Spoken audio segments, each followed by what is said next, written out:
നമസ്കാരം. ശ്രീകൃഷ്ണ കഥാമൃതം ഭാഗം 459 459. ഓം ഗം ഗണപതയേ നമ. ഓം സം സരസ്വതേ സ്വാഹ. ഓം ശ്രീ ഗുരുഭ്യോ നമ. ഓം ശ്രീ രംഗനാഥ ശർമ്മണേ നമ. നാരായണ നാരായണ നാരായണ നാരായണ നാരായണ നാരായണ നാരായണ നാരായണ നാരായണ നാരായണ നാരായണ. ഓം ശ്രീകൃഷ്ണാർപ്പണമസ്തു. ഓം ശ്രീകൃഷ്ണായ പരബ്രഹ്മണേ നമ. ഓം ശ്രീകൃഷ്ണായ പരമാത്മനേ നമ. ഹരേ രാമ രാമ രാമ ഹരേ ഹരേ, ഹരേ കൃഷ്ണ കൃഷ്ണ കൃഷ്ണ ഹരേ ഹരേ. ശ്രീകൃഷ്ണ കഥാമൃതം ഭാഗം 459. 212 സർഗം ബലിക്ക് ഭഗവാന്റെ വരദാനം. 13ാമത്തെ ശ്ലോകമാണ് പറഞ്ഞു നിർത്തിയത്. ഏതായിരുന്നു അത്? ശത്രുരൂപത്തിൽ വന്നെന്നെ കൃപയാൽ മാത്രം ഈ വിധം തൃപ്പാദാംബുജ സാന്നിധ്യം അണയിച്ചാൻ മഹാപ്രഭു. ഈ ഒരു ആറ്റിറ്റ്യൂഡായിരിക്കണം നമ്മൾക്ക് ജീവിതത്തിൽ, ദൈനംദിന ജീവിതത്തിൽ നെഗറ്റിവിറ്റി സംഭവിക്കുമ്പോൾ ഇങ്ങനെ വിചാരിക്കണം: ഭഗവാൻ എന്നെ സംരക്ഷിക്കാൻ വേണ്ടി എനിക്ക് ദുഃഖത്തെ തന്നു. ഇത് തന്നെയാണ് കുന്തിദേവി ഭാഗവതത്തിലെ 2ാം സ്കന്ധത്തിലെ കുന്തി സ്തുതി എന്ന് പറഞ്ഞിട്ടുള്ള അദ്ദേഹത്തിൽ പറഞ്ഞിട്ടുണ്ട്. ഭഗവാനെ, അനവരതം എനിക്ക് ദുഃഖത്തെ തരൂ. കാരണം എന്താ? എപ്പോഴൊക്കെ ദുഃഖം ഉണ്ടാവണോ അപ്പോഴൊക്കെ ഞാൻ കൃഷ്ണ കൃഷ്ണ കൃഷ്ണ എന്ന് ആർത്തനാദം മുഴക്കും. അപ്പോഴൊക്കെ അങ്ങ് വന്ന് സമാധാനിപ്പിക്കും. ആ സമാധാനമാണ് ഒരു കച്ചിത്തുരുമ്പായിട്ട് ഞാൻ ജീവിതത്തിൽ ഒരു വെള്ളിരേഖയായിട്ട് കണക്കാക്കണത് എന്നൊക്കെ പറയുന്നുണ്ട്. അപ്പോൾ ബുദ്ധിയുള്ളവർ, സദ്ബുദ്ധിയുള്ളവർ, ഈശ്വരാധീനത്തിൽ ഇരിക്കുന്നവരിങ്ങനെ വിചാരിക്കണം: എന്തെങ്കിലും നെഗറ്റിവിറ്റി വന്നാൽ അത് okay, it is my destiny. ആ ഈശ്വരന് അത് എന്നെ പാപരഹിതനാക്കാനുള്ള ശക്തിയുണ്ട് എന്നൊരു ഉറപ്പ് നമ്മൾക്കുണ്ടാവണം. ഇനി നമുക്ക് 14ാമത്തെ ശ്ലോകത്തിലേക്ക്: ഈ വിധം ബലി ചൊല്ലിയുടെ അണഞ്ഞാൻ ഭഗവൽ പ്രിയൻ പ്രഹ്ലാദൻ അവിടൻ പൂർണ്ണചന്ദ്രനെ പോലെ കാന്തിമാൻ. അതാണ് ഈ പിതൃദയ, പിതൃക്കളുടെ ദയ. അല്ലെങ്കിൽ പിതൃക്കളുടെ അനുഗ്രഹം നമ്മൾക്ക് ഉണ്ടാവണമെങ്കിൽ എങ്ങനെ വേണം? നമ്മൾ കുളിച്ചാൽ പിതൃക്കൾക്ക് ജലം കൊടുക്കണം. അതാദ്യം ഓം ശ്രീ സൂര്യനാരായണ സ്വാമിനേ നമ എന്നൊക്കെ പറഞ്ഞിട്ട് വേണം. മാതൃഭ്യോ നമ, പിതൃഭ്യോ നമ, ഗുരുഭ്യോ നമ. കാരണം അത് ജന്മാന്തരമായിട്ടുള്ളതാണ്. അമ്മ, അച്ഛൻ, ഗുരു എന്നുള്ളത്. അത് കഴിഞ്ഞാൽ പാപശാന്തിക്കായിട്ട് ഉഴലുന്ന ഭൂതപ്രേത പിശാചുകൾക്ക് സ്വസ്തി ഉണ്ടാവണേ, സമാധാനം ഉണ്ടാവണേ എന്ന് നമ്മൾ പ്രാർത്ഥിക്കണം. അങ്ങനെയൊക്കെയുള്ള പ്രാർത്ഥനകൾക്ക് ഒരുപാട് ഗുണമുണ്ട്. കാരണം അലഞ്ഞു തിരിയുന്ന ആത്മാക്കൾക്ക് ശാന്തി നൽകണേ.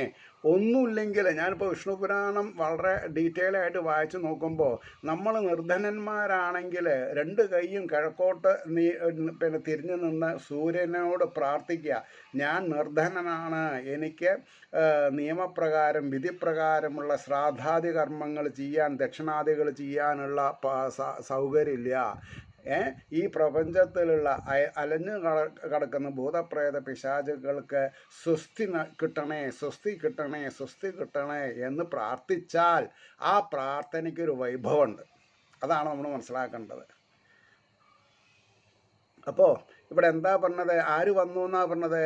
ഈ വിധം ബലി ചൊല്ലിയുടെ അണഞ്ഞാൻ ഭഗവൽ പ്രിയൻ പ്രഹ്ലാദൻ അവിടൻ പൂർണ്ണചന്ദ്രനെ പോലെ കാന്തിമാൻ. ഇതിലെന്താ? ഇതിപ്പോൾ നമ്മൾക്ക് കിട്ടിയ ഒരു അസുലഭ സന്ദർഭമാണ്. ഈശ്വരൻ്റെ അടുത്തേക്ക് ഈശ്വരൻ്റെ ഒരു പ്രിയ ഭക്തൻ വന്നണയാണ്. ഇനി അദ്ദേഹം ഭഗവാനെ പറ്റി പറഞ്ഞത് എന്താ? പീതാംബരൻ ഘനശ്യാമൻ കമലയതലോചനൻ പിതാമഹൻ വയസ്സായാൽ പോലും ഓജസ് മുറ്റുവോൻ. പീതാംബരൻ ഘനശ്യാമൻ കമലയതലോചനൻ പിതാമഹൻ വയസ്സായാൽ പോലും ഓജസ് മുറ്റുവൻ. ഓജസ്, രേതസ് വിടാതെ കണ്ടിരുന്നാലേ എന്തുണ്ടാവുള്ളൂ? ഓജസ് ഉണ്ടാവുള്ളൂ. ഇതാർക്കും അറിയില്ല.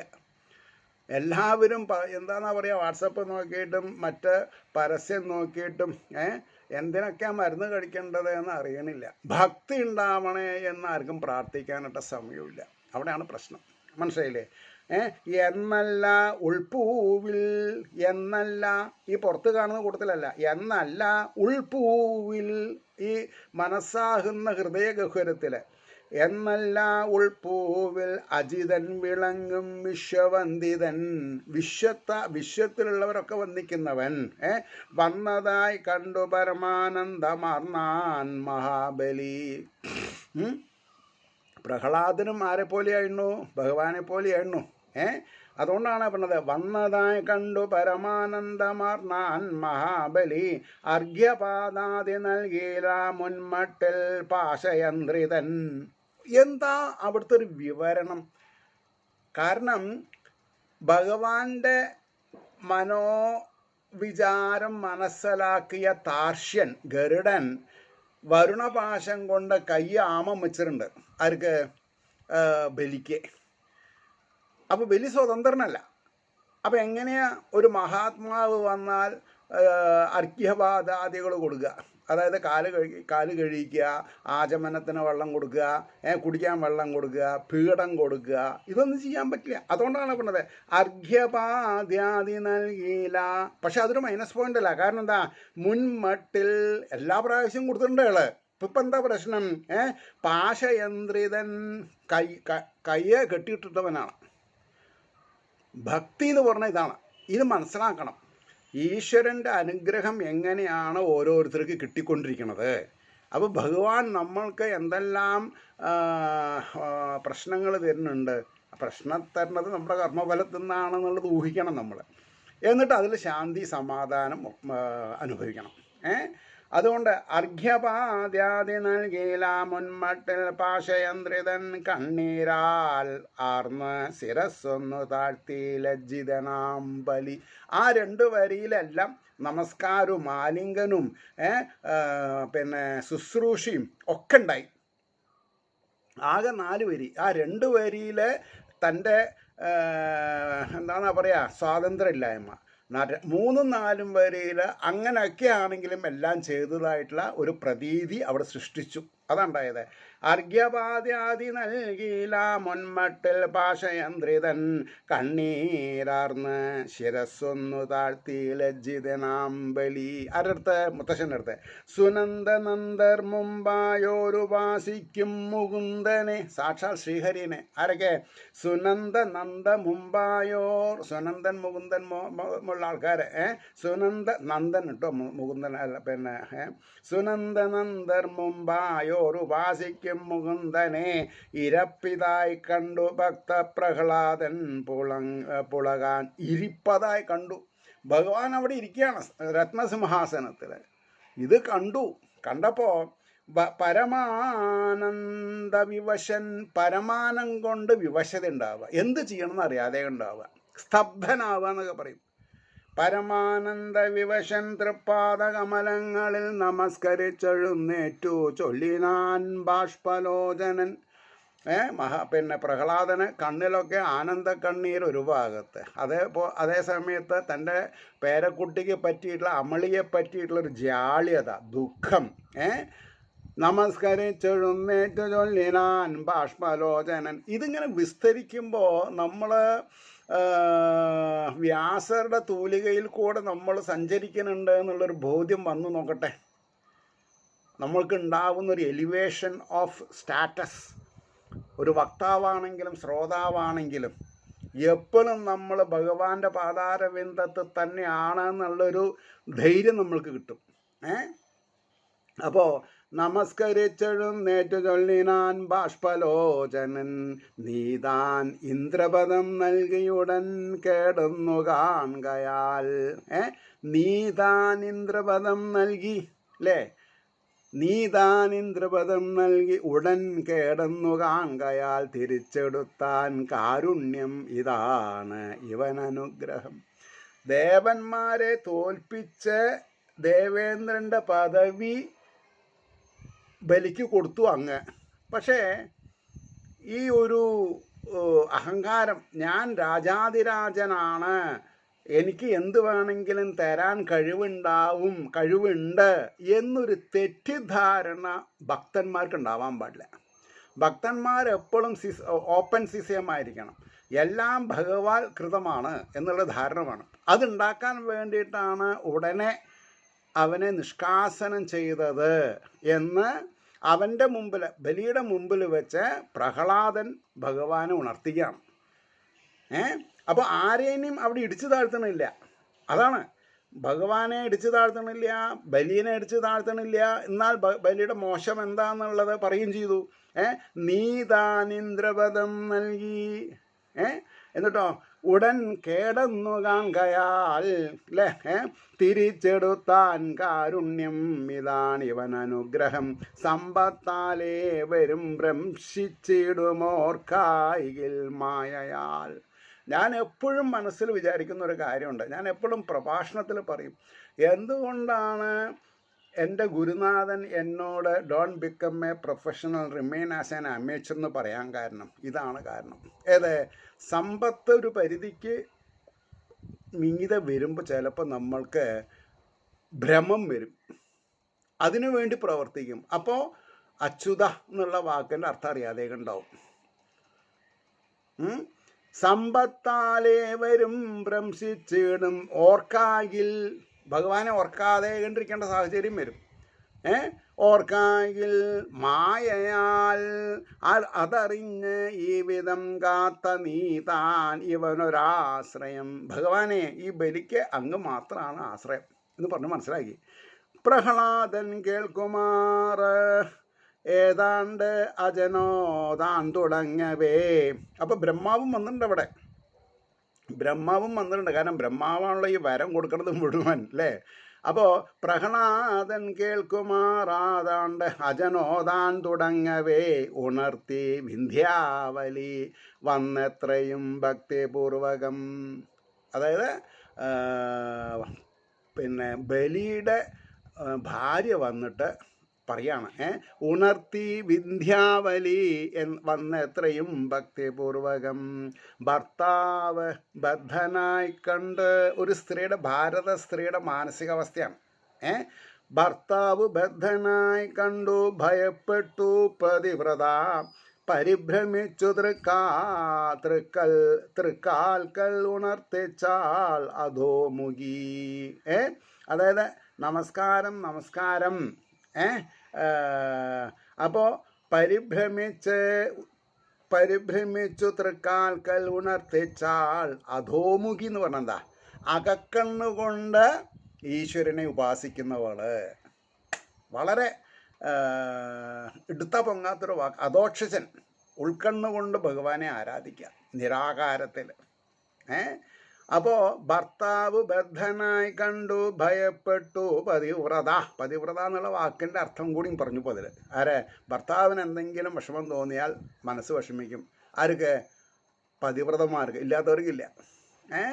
പരിഭ്രമിച്ചു തൃക്കാൽക്കൽ ഉണർത്തിച്ചാൾ. അതായത് ഭഗവാനെ ബോധിപ്പിക്കുകയാണ്. എന്താ? ലീലയ്ക്കു വേണ്ടി നീ നിർമ്മിച്ചതാം ഉലകിൽ ഈ വിധം അങ്ങ് മായാധിപനാണ്. അപ്പോൾ അങ്ങ് മായ കാണിച്ച ലീലയാ വിനോദമാടുന്നു എന്ന പിന്നെ എന്താ പറയുക, പ്രസ്താവന കൂടുതൽ ആൾക്കാർക്ക് എത്തിക്കാൻ വേണ്ടി അങ്ങ് ഇതേപോലെ പല നാടകം ചെയ്യും ഭഗവാൻ. അതാണ് ലീലയ്ക്കു വേണ്ടി. ആ വാക്ക് കണ്ടു ഞാൻ സീതയെ എന്ന് എഴുത്തച്ഛൻ പിന്നെ അധ്യാത്മരാമായണത്തിൽ പറയണ്ടായി. എന്താ അങ്ങനെ പറയാൻ കാരണം? സീതയെ കണ്ടില്ല എന്നാണ് പറയണത്. അപ്പോൾ ശ്രീരാമന് വൈക്ലഭ്യം വരും. അപ്പോൾ കണ്ടു ഞാൻ എന്തിനാ പോയുന്നത്? സീതയെ അന്വേഷണത്തിനാ. അതാണ് ഈ തൂലികയുടെ ഗാംഭീര്യം.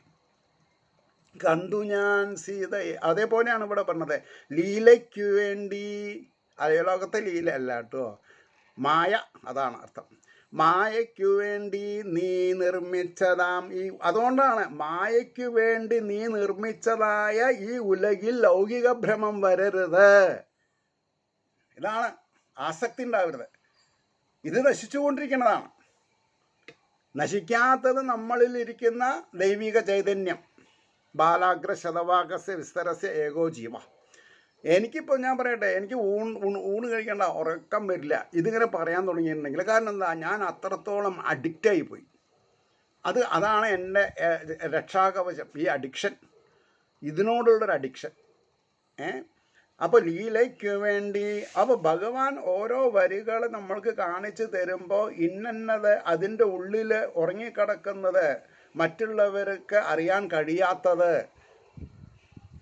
അതാണ് അത് നമ്മളെ കൊണ്ട് പറയിപ്പിക്കുമ്പോൾ നമ്മുടെ മനസ്സിൽ അനവരതം ഭഗവാന്റെ തൃപാദങ്ങളെ നമ്മൾ കെട്ടിപ്പിടിച്ച് ആലിംഗബദ്ധരായി ആനന്ദക്കണ്ണീരൊഴിക്കണം.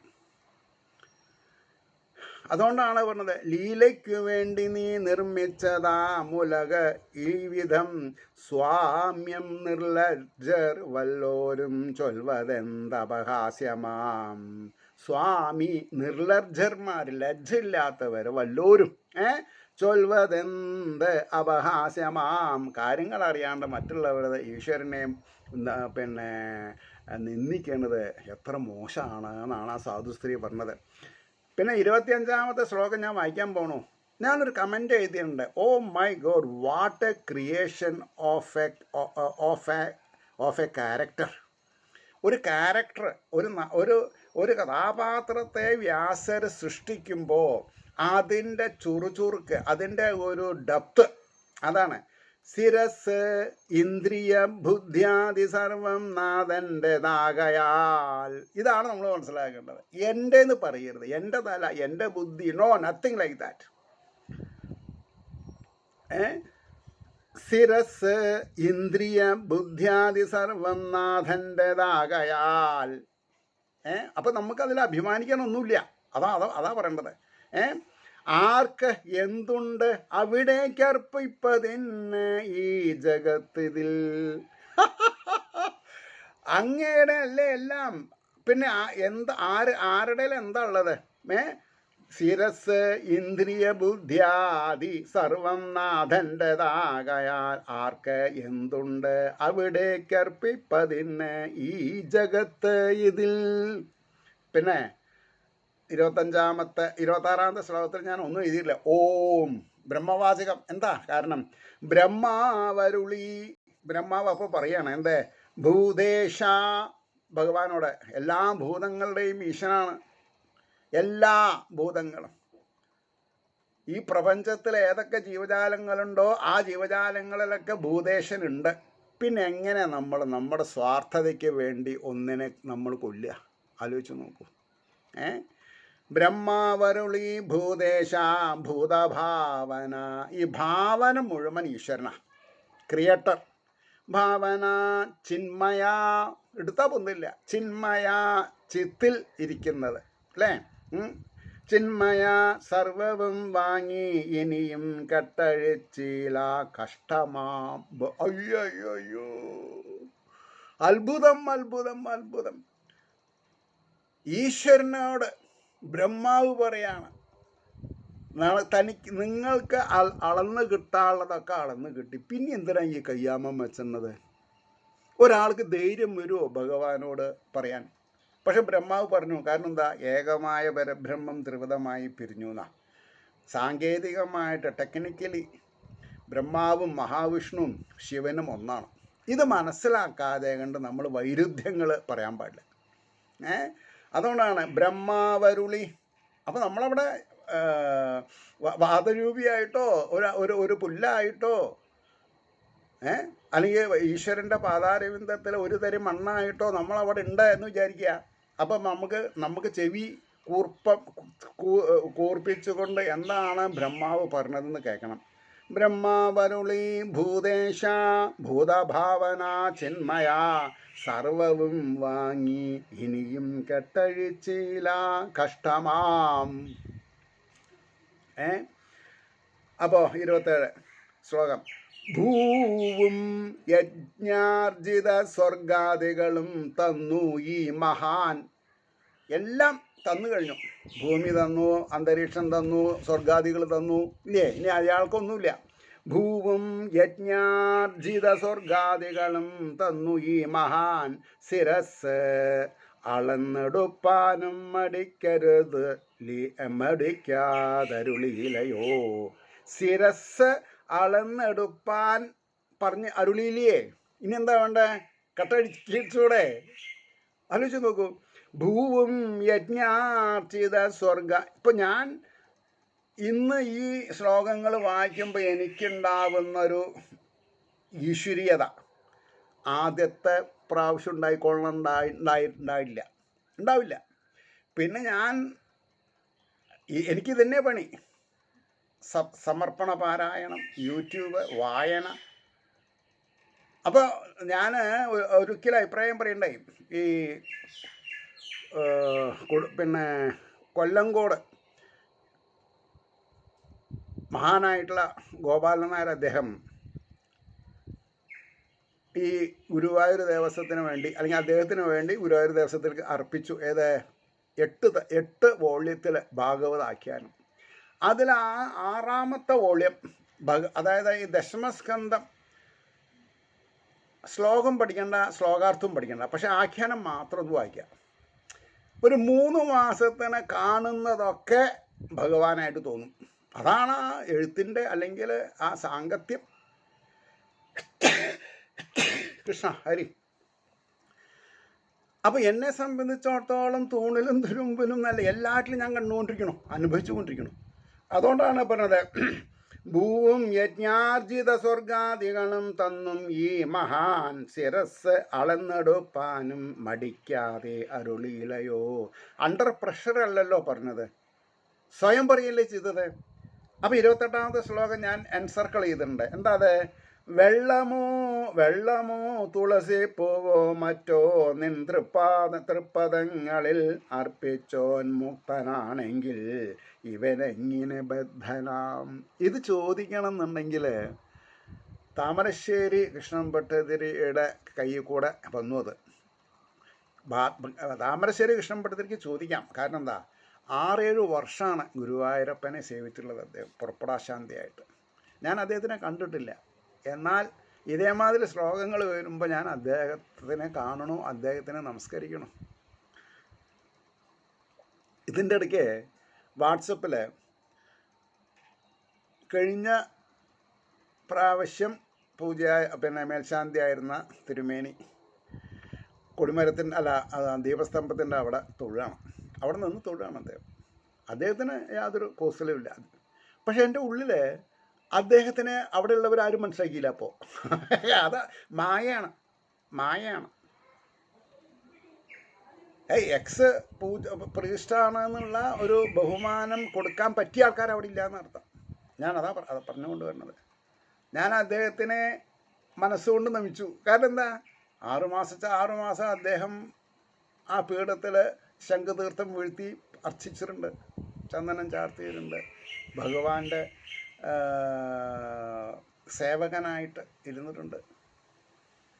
അപ്പം ആ ഭാവം ഒളിപ്പിച്ച് നമ്മുടെ മനസ്സിലുണ്ട്.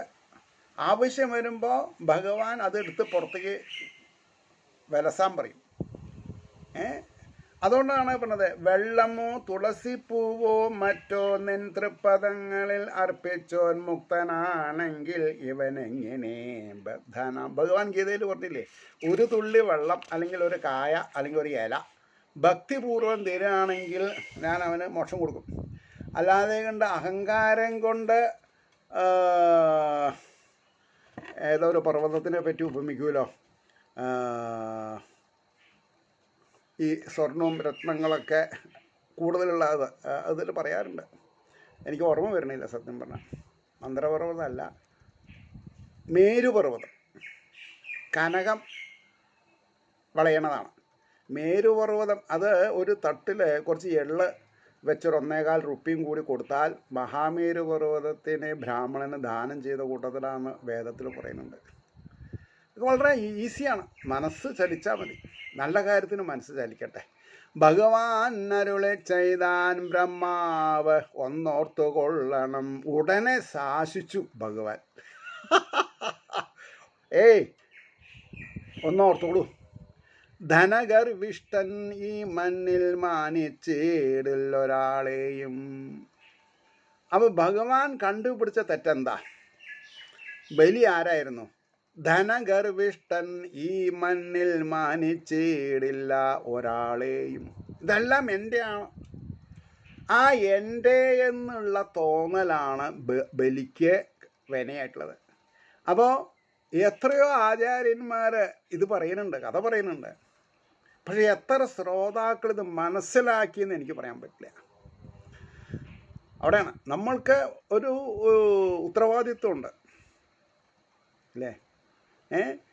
അപ്പോൾ ധനഗർവിഷ്ടൻ ഈ മണ്ണിൽ മാനിച്ചേടിൽ ഒരാളെയും തന്നെക്കാൾ വലുതായി കാണില്ലെന്ന എന്നെ പോലും അതാവിധം.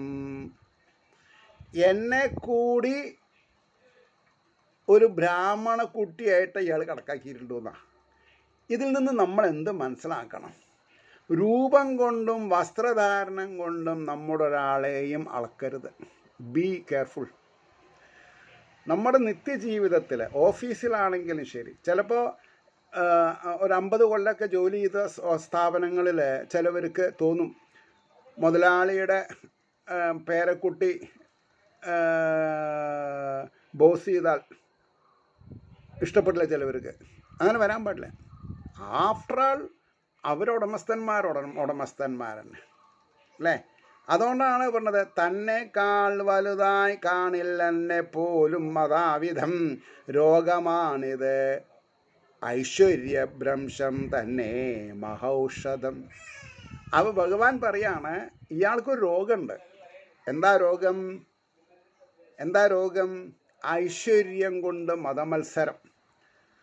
അവിടെയാണ് തെറ്റുപറ്റിയത്. അപ്പോൾ ഐശ്വര്യഭ്രംശമാണ് അതിന് മഹൗഷധം. അപ്പോൾ ഞാനൊക്കെ ഭഗവാനോട് എന്താ പ്രാർത്ഥിക്കുക? ഭഗവാനെ, ഞാൻ എത്രയോ ബുദ്ധിമുട്ടിയിട്ടുണ്ട്, ആ ബുദ്ധിമുട്ടിൽ നിന്നൊക്കെ അങ്ങ് എന്നെ രക്ഷിച്ചിട്ടുണ്ട്. അപ്പോൾ ഇങ്ങനെയൊക്കെ പോയിക്കോട്ടെ. എന്താ കാരണം? അങ്ങുണ്ട് എൻ്റെ ഒപ്പം എന്നെ രക്ഷിക്കാൻ, എനിക്ക് നന്മ അരുളാനും നന്മ ചെയ്യാനും.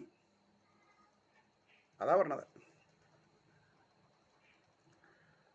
നീ ഒന്നും പറയില്ല, കാരണം ഐ ആം കൺട്രോളിങ് മൈസെൽഫ്. അതുകൊണ്ടാണ് പറഞ്ഞത് രോഗമാണത് ഐശ്വര്യം പ്രശം തന്നെ മഹൗഷധം.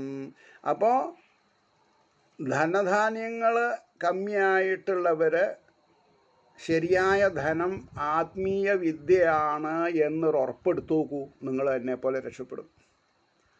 അല്ലാണ്ട് മറ്റുള്ളവരെ പോലെ ധനാഢ്യന്മാരാവണമെന്ന് വാശി പിടിക്കരുത്. നമ്മൾ ധനാഢ്യന്മാർക്ക് കിട്ടുന്നതിനേക്കാൾ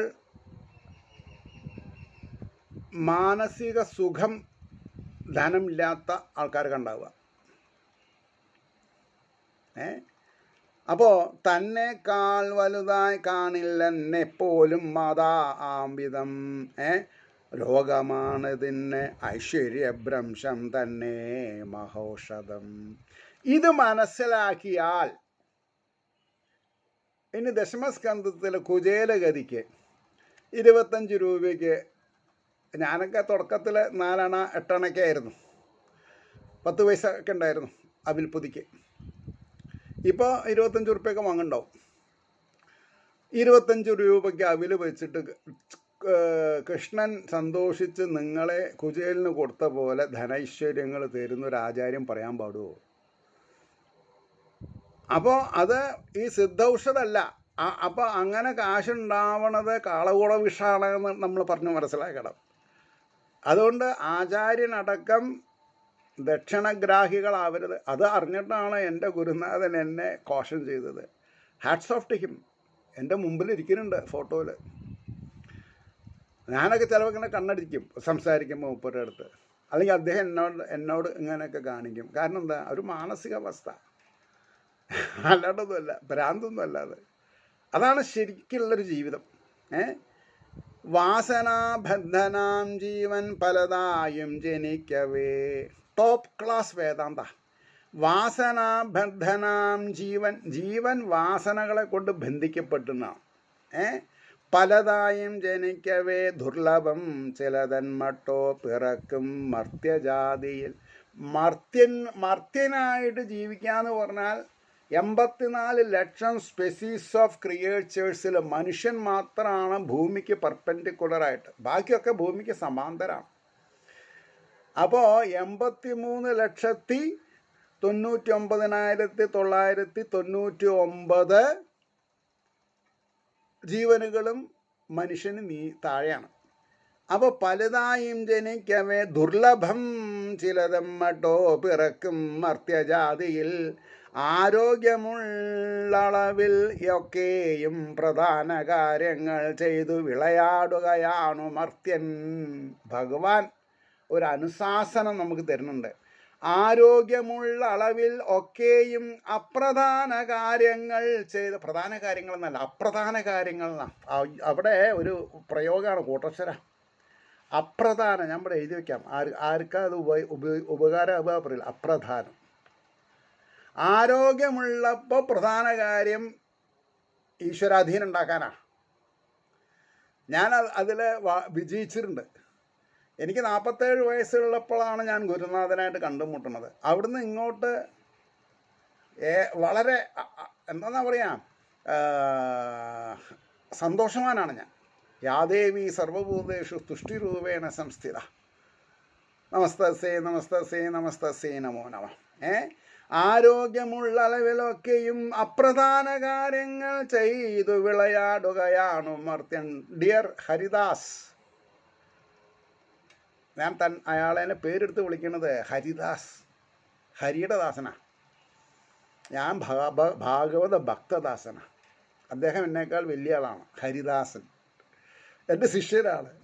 അപ്പോൾ ഒരു ഗുരു എപ്പോഴും ആഗ്രഹിക്കുന്നതാ തൻ്റെ ശിഷ്യൻ തന്നേക്കാൾ വലിയ ആളാവണം എന്നാണ്. അപ്പോൾ പേരിലുണ്ടാകുക ഹരിദാസ്. അപ്പോൾ ഇതൊക്കെ അനർഘ നിമിഷങ്ങളാണ്. ഭാഗവതത്തിൽ ടച്ചിങ് പോയിൻറ്റ്സ് ഉണ്ട്, അത് ടച്ച് ചെയ്യണം. അതുകൊണ്ടാണ് പറഞ്ഞത് ആരോഗ്യമുള്ള അളവിലൊക്കെയും അപ്രധാന കാര്യങ്ങൾ ചെയ്തു വിളയാടുകയാണ് മർത്യൻ. വയ്യാത്തതാം സമയം ഇത്തിരി മാത്രമുള്ളിൽ മേവും പരാൽ പരനെ ഓർപ്പോ വിചാരമൂഢൻ.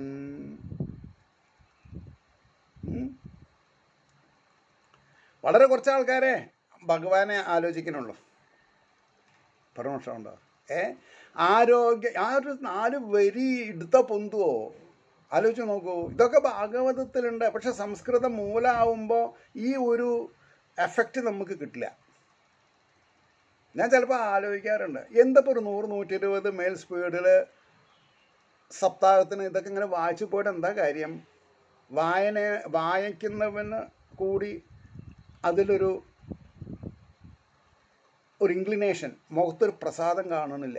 ഞാൻ എത്രയോ സപ്താഹങ്ങൾ യൂട്യൂബിൽ കാണുന്നുണ്ട്. യൂട്യൂബിലേ കാണാറുള്ളൂ, കാരണം നേരെ കാണേണ്ട ആവശ്യമില്ല. ഒരു ആചാര്യൻ സപ്താഹം നടത്തുമ്പോൾ വേറൊരു ആചാര്യൻ അവിടെ പോവില്ല. കാരണം എന്താ? അത് ശരിയല്ല. മാനദണ്ഡങ്ങൾ നോക്കണം നമ്മളെപ്പോഴും. അതുകൊണ്ടാണ് വയ്യാത്തതാം സമയത്തിൽ ഇത്തിരി മാത്രമുള്ളിൽ മേവം പരാൽ പരനെ ഓർപ്പോ വിചാരമൂഢൻ. സത്തുക്കളോതുവത് കേൾക്കുക പോലുമില്ല. ഇതാണ് എനിക്കൊക്കെ സമാധാനം തരുന്ന ഭഗവത് കമൻസ്. ഭഗവാൻ പറയണു, എന്തിനാ പട്ടാമ്പി താൻ 662 എപ്പിസോഡ് ഭാഗവതം പറഞ്ഞു, അത് എനിക്ക് വേണ്ടിയിട്ടല്ലേ? യൂട്യൂബിൽ സബ്സ്ക്രൈബ് ഉണ്ടാവണം എന്ന് താൻ എന്തിനാ വിചാരിക്കണത്? തൻ്റെ കാര്യം ഞാൻ നോക്കണില്ലേ? നോക്കണുണ്ടേ, ഇങ്ങനെ പോയാൽ മതി. എനിക്കിഷ്ടമാണ്, ഇഷ്ടക്കേടൊട്ടുമില്ല. കാരണം എന്നെ സമാധാനിപ്പിക്കുന്നുണ്ട് ഇവിടെ. സത്തുക്കളോതുവതു കേൾക്കുക പോലുമില്ല, താൻ ചെയ്ത തെറ്റുകൾ മറച്ചു സമർത്ഥനാവാൻ. അതാണ്, താൻ ചെയ്ത തെറ്റുകൾ മറച്ചു സമർത്ഥനാവാൻ യത്നിക്കയാണ്. വിടുവിഡ്ഢി കയർത്തു ചാടുമാരോടും എങ്ങനെ വിവേകം ഈ വണ്ണമായാൽ. ഇതാണോ വിവേകം? എന്നോട് ഈ വിദ്യാസുരൻ എന്താ പറഞ്ഞത്? 3 അടി മണ്ണ് ചോദിക്കണത് എനിക്ക് അപമാനാണെന്ന് പറഞ്ഞില്ലേ ഇവൻ? My goodness. സത്തുക്കളോതുവതു കേൾക്കുക പോലുമില്ല, താൻ ചെയ്ത തെറ്റുകൾ മറച്ചു സമർത്ഥനാവാൻ യത്നിക്കയാണ്. വിടുവിഡ്ഢി കയർത്തു ചാടും ആരോടും എങ്ങനെ വിവേകം ഈ വണ്ണമാവാൻ. ഈ വണ്ണമായാൽ. ഞാനവിടെ നിർത്തുകയാണ്. ഞാൻ ഇന്ന് എത്രയോ എന്തൊക്കെ പ്രഥമന കുടിച്ചതെന്ന് എനിക്കറിയില്ല. പാലാട, പരിപ്പ്, പഴപ്രഥമൻ, ഇടിച്ചു പിഴിഞ്ഞ പായസം എല്ലാം രുചിച്ചു ഇന്നത്തെ എപ്പിസോഡിൽ. അതിനേക്കാൾ ഭാഗവത സുധ, ഭാഗവതമാകുന്ന അമൃത് ഓരോ ശ്ലോകത്തിലും ഓരോ പദത്തിലും വാശിയോടുകൂടി ശുഖബ്രഹ്മമഹർഷി അല്ലെങ്കിൽ വേദവ്യാസരെ തിരികെ വെച്ചിട്ടുണ്ട്. അത് നുണയാൻ നമ്മളെ കൊണ്ട് സാധിക്കാതെ പറഞ്ഞാൽ അതിനേക്കാൾ വലിയൊരു ആനന്ദം, പരമാനന്ദം, സച്ചിദാനന്ദം, ചിന്മയത്വം വേറില്ല. ഏവർക്കും ശ്രീഹരിയുടെ അനുഗ്രഹാശിസ് നിർലോഭം ഉണ്ടാവട്ടെ എന്ന് പ്രാർത്ഥിച്ചുകൊണ്ട് വാക്കുകൾ ചുരുക്കുന്നു. നമസ്കാരം. നാളെ കാണാം.